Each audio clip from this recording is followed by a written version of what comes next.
In this video, I'm going to be ranking every single new glorious card from worst all the way to best in NBA 2K23 My Team, including these 9 glorious cards and also the 4 invincibles, Kobe, MJ, Kareem, and Larry Bird. And like I said, I'll be ranking all of these cards from who I think is the worst in the glorious set to who I think is the best card in the glorious promo set. But coming in at the number 13 spot, I think it has to be Dark Matter John Stockton, only a 6'1" point guard with a 6'4" wingspan.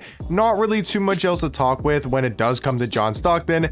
He's just not going to be that great of a point guard because he's only 6'1", and that's the same thing with the guy at my number 12 spot, which is going to be Dark Matter Jeremy Lin. I think he's a little bit better than John Stockton. He's 6'3" at point guard, 6'5" wingspan, and actually does have a great jump shot with the Kyle Kuzma base and the Batum upper on very quick timing. I think is actually a pretty decent release. He's also got the Jeremy Lin size zip, the tray escape, Dame behind the back. He's got quick drops off 1. I mean, he might be a fun point guard to use in game, but realistically not going to be anything too crazy. At the number 11 spot, I do have Dark Matter Chris Middleton, a 6'7" shooting guard, 6'10" wingspan.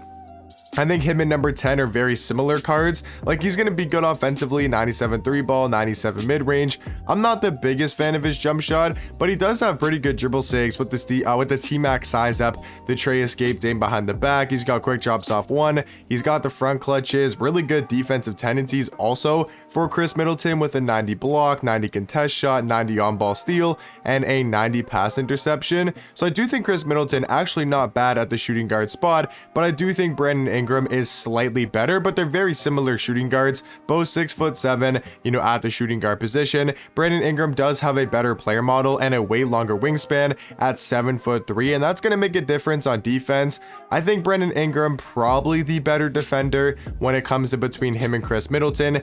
Ingram maybe has the better jump shot, but he definitely has the better dribble sigs with the Curry size up, the tray escape, Dame behind the back, and also does have the quick drops off 1. So very similar shooting guard cards in the glorious set. I got Chris Middleton at number 11, and I do have Brandon Ingram at number 10. Now at my number 9 spot is going to be Dark Matter Blake.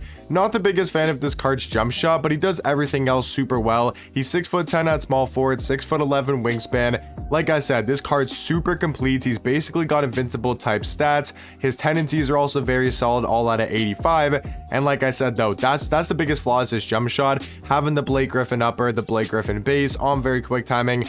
Just don't think it's too great of a jump shot. He has solid dribble 6 though with the Garland size up, the Kobe escape, Dame behind the back. He's got quick drops off 1. He's got front clutches. Not a bad Dark Matter card. I do think he's a 9th best card though in the glorious set. Coming in at the number 8 spot is one of my favorite cards to use right now in the game, and that's going to be Dark Matter OG Anunoby, a 6'7" shooting guard, 7'2" wingspan. I think he's slightly better than Brandon Ingram and Chris Middleton, mainly just due to his defense and his jump shot, because he's got a 98 block, 97 steal, 97 perimeter, 95 interior defense. He's almost got every single Hall of Fame defensive badge. He's definitely a better defender than a Brandon Ingram or a Chris Middleton, and I also do like his jump shot a lot more in very quick timing. I think it's super easy to green with, and then he's also got pretty good dribble sigs with the Donovan Mitchell size up, the tray escape, and also the Dame behind the back. He's got quick drops off 1. He's got front clutches, 99 every single defensive tendency, which is amazing for a Dark Matter card. So I do think OG, one of the better defensive shooting guards in the game, and overall the 8th best card in the glorious set. But coming in at the number 7 spot, mainly just due to his height, is going to be Dark Matter Lauri Markkanen, a 7' small forward, 7'4" wingspan.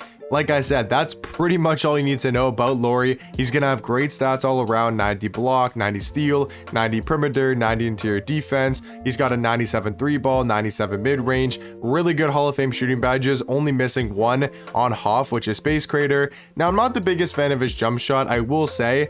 I did try it out. It's an okay release, not my favorite. And then he does have the Carmelo Anthony size up, the Kobe escape. He's got quick drops off 1, and he does have front clutches and pretty solid defensive tendencies with an 85 block shot, 85 contest shot, 80 on-ball steal, and an 85 pass interception. So not bad, I will say, for Lauri Markkanen. He's 7 foot at small forward, has a really good player model, really good wingspan. But at my number 6 spot, I got Dark Matter Josh Smith. I think he's just slightly better than Lauri Markkanen. He's a little little bit more well-rounded, even though he's shorter, only 6'9" at small forward, with a 7-foot wingspan. Really isn't that bad though. But just take a look at this card stats and badges. 98 block, 98 steal, 96 perimeter, 96 interior defense, 96 speed, 96 acceleration, 98 vertical, 92 strength. Like, his stats are pretty much perfect. You take a look at his defensive tendencies, all at a 95. And the big thing about Josh Smith with his pink diamond glitch card and his Galley Topo highlight reel, both these cards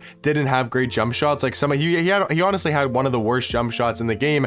But now he's got the De'Aaron Fox base, the Tim Duncan upper on very quick timing, and I think it's somewhat good. It's actually a pretty good release. It looks a little bit wonky in game, but it's actually pretty easy to green with. He's got the Trey fade, which is super nice. He's got the DeMar DeRozan size up. He's got the John Wall escape. He's got quick drops off one, and he does have front clutches. So a really good all-around dark matter, especially with that updated jump shot. Now, getting into the top 5 here, at my number 5 spot, I do have Invincible Kobe, a shooting guard, point guard, 6'6" with a 6'11" wingspan. Not a bad height for the point guard position. He's gonna have 99 every single stat. He's gonna have 55 Hall of Fame badges. That is obviously not gonna be a flaw for Kobe.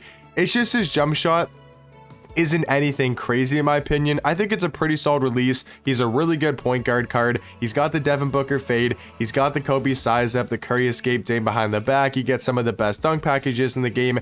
He has 99 pretty much at every defensive tendency stat. I mean, he's a really good all-around point guard. I just do think there's a couple better cards in this glorious set. At number 4, I do have Invincible Kareem, 7'2" at power forward, 7'5" wingspan. I think he'll just have a little bit more value and a little bit more longevity than Kobe because he's 7'2" at power forward. He's always going to give you that top tier defense. He's got one of the best player models in the game. 99 every single stat, almost every single Hall of Fame badge. Yes, his jump shot isn't great, but I actually don't mind it too much, on very quick timing. And then he's also got the D-Mitch size up. He's got the Kobe escape Dame behind the back, and this card just gets some crazy good defensive animations. He's got 100 block shot, 100 contest shot, 95 on ball steal, 100 pass interception, just all around an absolute beast on the defensive end. At the number 3 spot though, I got the next Invincible, which is going to be Invincible MJ, a shooting guard, point guard, 6'6" with a 6'11" wingspan. He's a very similar point guard to Kobe,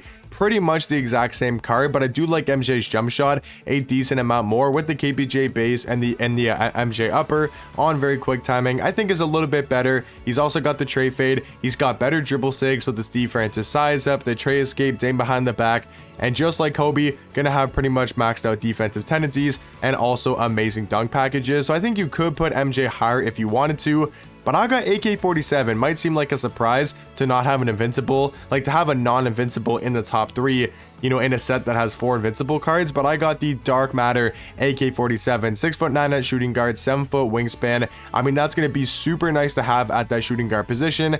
I know it's crazy to say, but I think he's actually slightly better than MJ at the position he does play. He brings such good defense, amazing all-around stats and badges. His jump shot's still super knockdown. He's got the Trey fade, he's got the Trey dribble sigs, Kawhi Leonard defensive stance.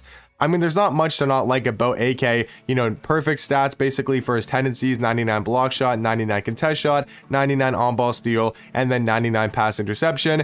And then, guys, at my number 1 spot, the card that I think is the best card in the glorious set is something I never thought I'd say. Invincible Larry Bird, I do think is the best card in this promo set. He's 6'9" at small forward, 7-foot wingspan.